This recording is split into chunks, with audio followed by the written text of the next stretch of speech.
idol. Gising na naman. So, nasa lalim idol. Yung isa na paon, ada na. Hinayaw na ito idol kay sayag magkabuhi idol. Kwarta na ni. Sayag magkabuhi ba? Hinayaw na ito ni. O di araw naman na idol. Luktaw naman ay.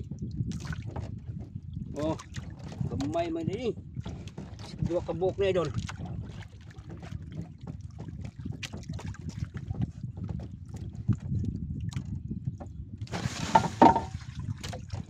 Isa kabuk idol. Thank you sa blessing.